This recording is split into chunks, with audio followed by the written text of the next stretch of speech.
isu kafir mengkafir yang saya dedahkan dalam buku Kafir ke Aku, isu ni sebenarnya feedback yang saya dapat bukan saja berlaku di Malaysia, malah berlaku juga di Indonesia.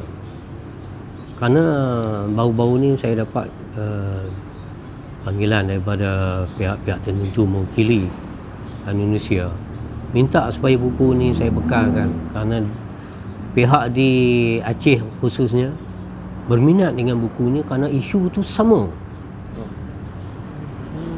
Sebab di sana pun gerakan Islam dia pun lagi keras. Sehingga kan ada setengah-setengah gerakan Islam di Indonesia tu mengkafirkan Parti Islam Malaysia PAS apabila Parti Islam Malaysia PAS ni bergabung dengan DAP, kerana tidak ada istilah dalam Islam boleh bekerjasama dengan orang kafir. Ini setengah pandangan-pandangan gerakan Islam di Indonesia. Jadi bila saya terlibat dalam PAS dan ketika saya terlibat pada tahun 84 itu, wadah yang dibawa oleh PAS ni memang keras, iaitu isu yang paling popular masa itu ialah UMNO ni kafir. Hujah paling utama yang digunakan oleh pemimpin PAS khususnya Jadi masa itu mengkafirkan UMNO kerana UMNO ini melaksanakan undang-undang Togut. Jadi menggunakan undang-undang yang disebut sebagai undang-undang Lodrik. Oleh kerana tidak melaksanakan undang-undang Islam, maka pemimpin-pemimpin UMNO bertanggungjawab dan siapa saja yang menyokong UMNO menjadi kafir. Jadi bila saya aktif dalam PAS, saya terperangkap dalam isu ni.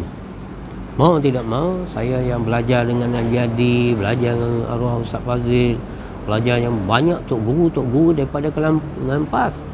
Saya tak belajar dengan tok guru daripada kalangan UMNO. Jadi yang mendidik, yang menterbiah saya dan rakan-rakan saya tu macam Tuan Haji Najib apa semua ni, semuanya adalah ulama-ulama dalam PAS. Apabila Haji Hadi menyebut kerajaan yang ada ini adalah kerajaan yang kafir, kerajaan Togut, yang apabila kita lawan dengan dia, kita tentang dengan dia, kita mati, maka mati kita tu mati syahid. Ini soal akidah yang cukup penting, bukan perkara main-main. Punca paling utama itu aja, kerana kerajaan UMNO ini melaksanakan undang-undang Lodrik, menjadi kafir dia. Dan saya pegang. Oleh kerana keluarga saya, khususnya abang kandung saya, salah seorang yang cukup aktif dalam UMNO di negeri Perlis, dia ada jawatan tinggi peringkat negeri dan sebagainya. Bila saya pegang pemimpin PAS kata kafir UMNO, maka saya mengkafirkan saudara kandung. Dan saya layanlah saudara-saudara yang saya kafir ni sebagaimana saya melayan orang kafir. Kenduri kenara yang ada kaitan dengan ibadat korban, akikah yang orang kafir tak boleh makan, saya pun tak bagilah keluarga saudara saya makan. Kerana kalau dia makan nanti ibadat korban itu jadi jamuan biasa, kerana dimakan oleh orang yang kafir. Dan saya pegang mana ni sampai 2008 lah saya pegang. Timbul kesedaran saya pada yang lebih ni ialah pada bila saya dapat maklumat, saya dibagi bahan Tuan Guru Jadi pada 2003 dalam ucapan dia di hadapan petugas-petugas pilihan raya PAS seluruh Malaysia tahun 2003 untuk menghadapi PRU sebelah. Dan di dalam ucapan tu dia mengatakan kita orang-orang PAS terpaksa berkorban untuk tidak mahu melaksanakan hudud dan negara Islam kerana perlukan kepada sokongan DAP. Dan andainya Pakatan Rakyat ketika itu, masa itu bukan Pakatan Rakyat, masa itu Barisan Alternatif, berjaya menguasai Putrajaya, maka undang-undang yang sedia ada yang diguna pakai oleh kerajaan hari ini akan diteruskan. Mana daripada tarikh ucapannya itu, secara sedar Haji Hadi telah mengakui bahawa undang-undang Lokrit yang digunakan oleh kerajaan Malaysia sejak kemerdekaan boleh diguna pakai dan memang bagi dia dah sesuai dengan Islam. Apabila ucapannya ini sampai kepada saya terpaksa fikir, kalaulah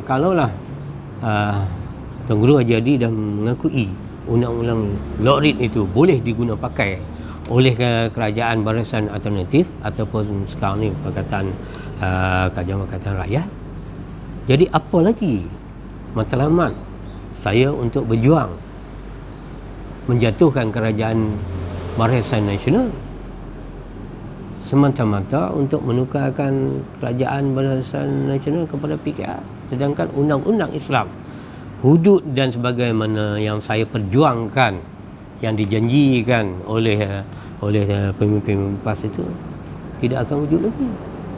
Dan kalau dulu Tuan Guru Haji Hadi mengatakan kerajaan pemimpin UMNO dan siapa saja yang menyokong UMNO ni akidahnya boleh dipertikaikan kerana melaksanakan hukum undang-undang Lokrit, bagaimana pada tahun 2000 Januari 2003 itu apabila dia merestui undang-undang Lokrit itu, maknanya hukum-hukum akidah kepada UMNO tu kita nak sebut bagaimana? Inilah saya terpaksa berfikir dan saya minta seluruh ahli-ahli PAS yang mengkafirkan UMNO renung semula isu ni. Kerana isu kenyataan Haji Hadi dan juga tanda tangan Haji Hadi pada tahun 2009 bersama Wan Azizah dan Ling Guo Eng untuk tidak mau melaksanakan hudud dan negara Islam ini perlu direnung semula oleh seluruh ahli PAS, kerana ini melibatkan akidah. Jadi saya sekarang ni bukan mempertikaikan isu saya lawan pemimpin, bukan mempertikaikan isu saya lawan parti, tetapi apa yang saya pertikaikan, di manakah kedudukan akidah umat Islam apabila Haji Hadi sendiri merestui bahawa undang-undang Lokrit itu boleh diguna pakai oleh mereka kalau mereka meminta. Okey, dalam amanat tu Tuan, ada beberapa selain daripada perlembagaan, kemudian kerjasama dengan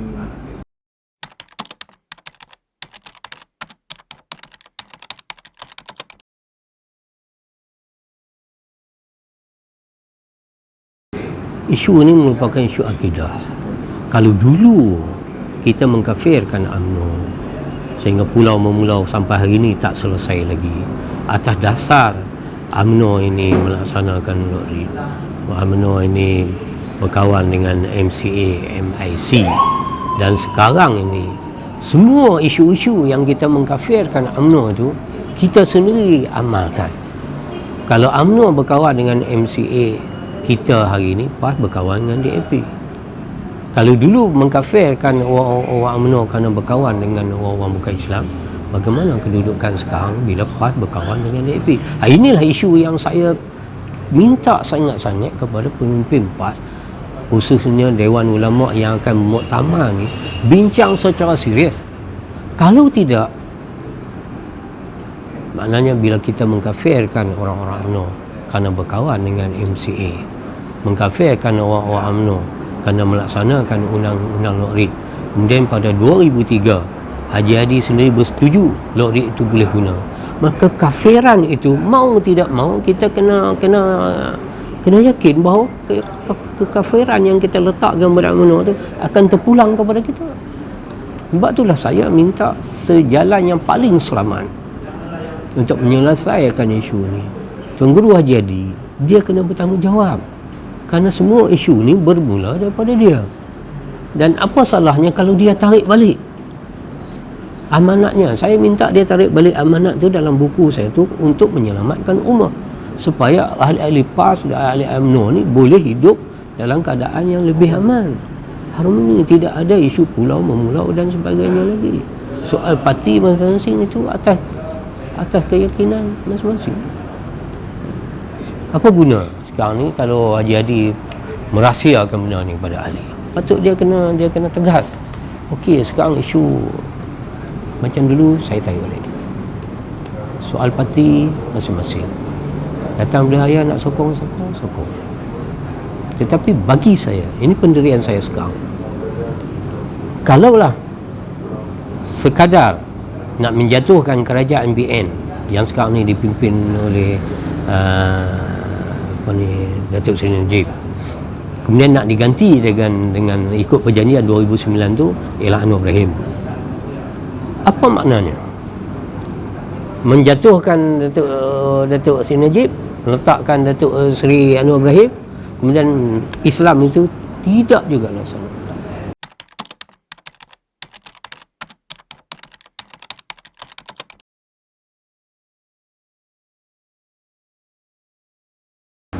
Saya di sinilah kita lihat patutnya ahli-ahli PAS kena renung bagaimana orang kata kalau istilah Kedah ni serabutnya kepimpinan ulama-ulama dalam PAS sekarang. Sedangkan isunya satu, isunya kalimah Allah. Dalam nak menghadapi isu kalimah Allah, sama-sama ulama dalam PAS pun bertentang. Macam mana mereka nak mentadbir sebuah negara yang akan berdepan dengan beribu-ribu isu? Ini isu kalimah ni, isu akidah. Sepatutnya kalau Dewan Ulama dah kata tak boleh, semua dalam PAS mesti kata tak boleh. Kenapa Tuan Guru Haji Hadi nak tunduk kepada kehendak Anwar Ibrahim? Kenapa dia nak tunduk kepada kehendak Haji Linggo Eng atau DAP? Sekarang ni dalam isu kalimah ni, orang-orang PAS sendiri, ahli-ahli dah makin pening dan ramai yang berpecah, yang tidak tahu nak mengikut siapa. Datuk Harun Taib sebut dan juga Datuk Harun Din, benda ni boleh menjejaskan akidah. Harun Taib kata murtad. Pemimpin-pemimpin luar daripada PAS, ulama-ulama luar daripada PAS, termasuklah mufti-mufti, beberapa orang mufti mengatakan isu ni murtad. Jadi adakah Haji Hadi dan lain-lain pemimpin-pemimpin ulama PAS melihat benda ni, melihat satu benda yang kecil, sedangkan melihatkan kemurtadan? Berapa orang ahli-ahli PAS yang akan murtad dalam isu ni? Kalau Harun Din ni kata sesat akidah, Haji Hadi tidak setuju dengan Harun Din, sedangkan Harun Din dan Harun Taib kata benda ni murtad. Maknanya Haji Hadi, Ustaz Harun Taib mengatakan murtad, Haji Hadi menentang, maka kita na'udzubillah lah. Tapi pada hakikatnya seolah-olah Haji Hadi bersetuju untuk dia dimurtadkan dalam isu ni. Dan Harun Taib dan Harun Din kena tegas, kerana isu ni mereka sendiri menyebut murtad. Dan sekarang apabila ahli-ahli PAS mengikut apa yang disarankan oleh Haji Hadi, maka berapa ribu ahli PAS akan jatuh murtad. Ini satu benda yang bukan kecil, Serius sangat. terlalu serius. Dan kita lihat pada 14 September yang keputusan mahkamah, kita lihat bila mahkamah menjatuhkan keputusan isu kalimah Allah ni tak boleh, orang Kristian tak boleh menggunakan. Orang yang paling pertama menentang dan berkeras mahkamah ialah Linggo Eng. Apa pun dia kata, mereka akan gunakan juga. Siapa Linggo Eng? Menyebut tidak akan terima undang-undang mahkamah. Bagaimana kalau seluruh rakyat bersikap seperti dia? Seluruh pemimpin DAP, orang-orang yang sekarang ni macam Tony Pua apa, semua bersikap seperti dia, apa akan jadi negara ni?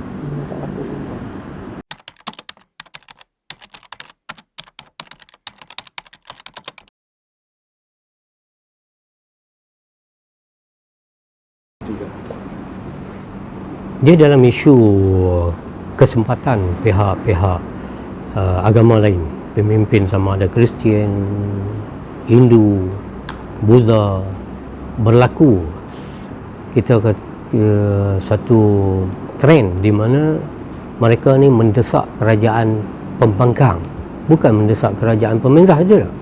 Sebab tu kita lihat isu Kristian, Hindu dan juga Buddha berlaku selepas tahun 2008 di bawah pemerintahan kerajaan PR di Kedah.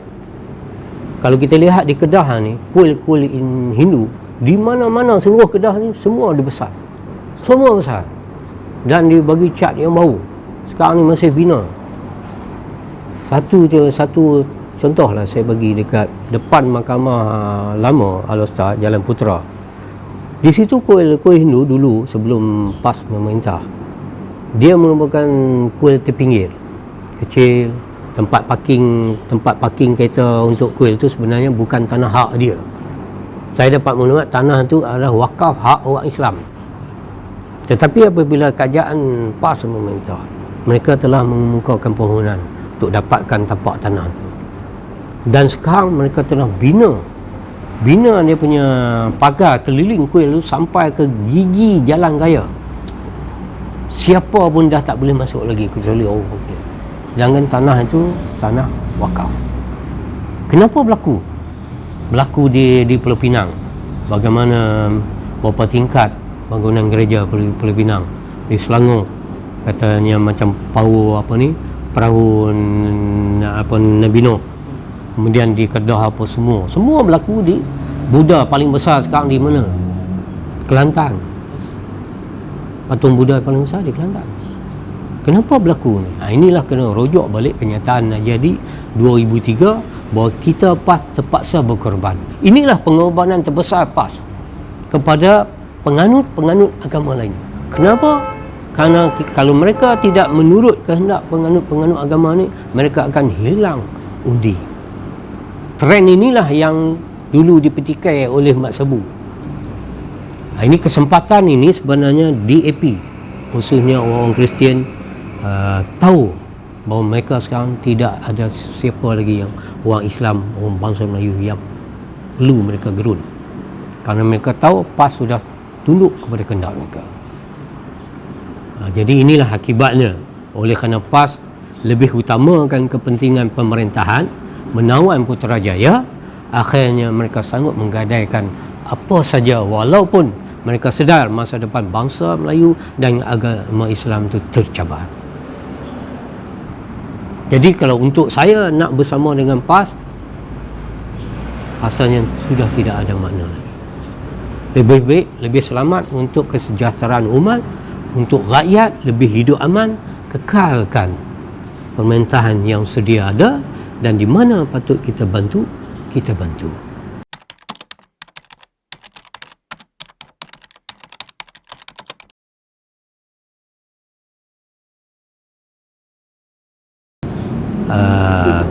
Pentarbiahan PAS dan era kepimpinan dan pembawaan PAS sekarang bukan zaman masa kami dulu.